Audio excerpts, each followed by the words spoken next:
conclusion of the day, the cheerleaders of the march met with President John F. Kennedy for 75 minutes, and thus ended an important day we should all remember.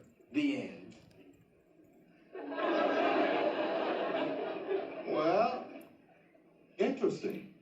Yes, it was. Very. You didn't like it? Well, son, you had the facts. I know. Where'd you get your information? At the library. How many books did you read? One. It's called The Pocket Guides to American History. How many pages did it have about the march?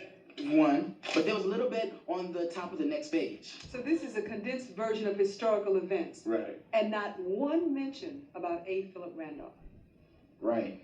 I can just imagine what they wrote about the Boston Tea Party. Some men jumped up on the boat, and there were some celebrities, and they threw the tea in the water. And Sam Jones and John Havlicek and Bill Russell have been winning the championship ever since. You know, maybe your teacher wanted something else.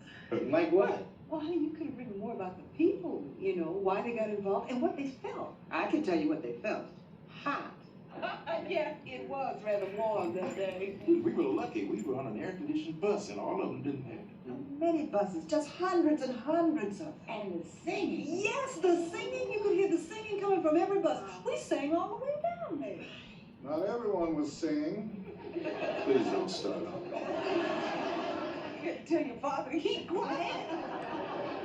You had a tendency to drag out the words and sing off key. What really happened besides the heat and the singing? Theo, I'll tell you what you should put in that paper. The mood of that day. Oh, Theo, it was so friendly. Yes, it was. People we didn't know at all, waving to each other like they were old friends. We were old friends by the time we walked from the parking lot to the big hall.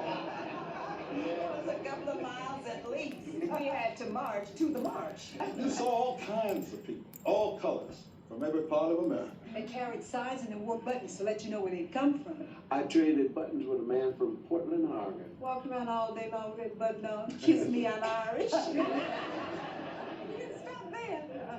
Your father went around collecting buttons all day long. Every time I looked up, he had a new button. Kiss me, I'm Jewish. Kiss me, I'm Polish. Kiss me, I'm Japanese.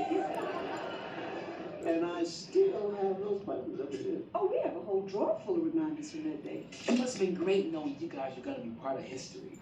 Oh, no. That wasn't what it was about. We were just expressing the way we felt then. But when we stood in the church parking lot waiting to get on the bus, there was only about 50 of us there. I looked around and I thought, well, what if we're the only ones who show up? We were a very small group of people. That's till we got down there. There were just so many people. To stand in front of the Washington Monument surrounded by 250,000 people. To be heard.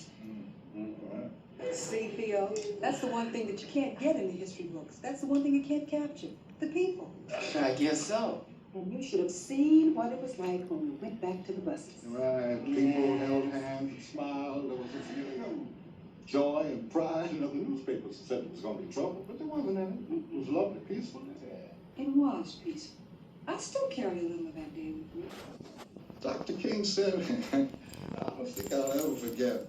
In a sense, we have come to our nation's capital to cash a check. When the architects of our republic wrote the magnificent words of the Constitution and the Declaration of Independence, they were signing a promissory note to which every American was to fall heir.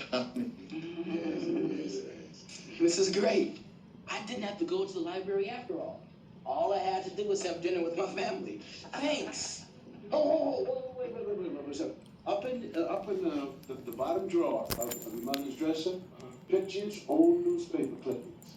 Your father's kiss me buttons are in there, too. Thanks. I'm glad Theo had that paper to write.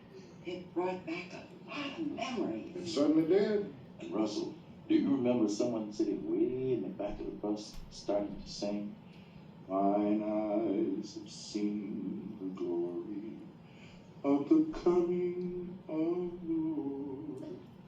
He is trampling out the vintage where the grapes of wrath are stored.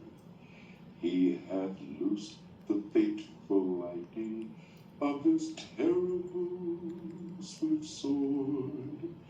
His truth is marching on.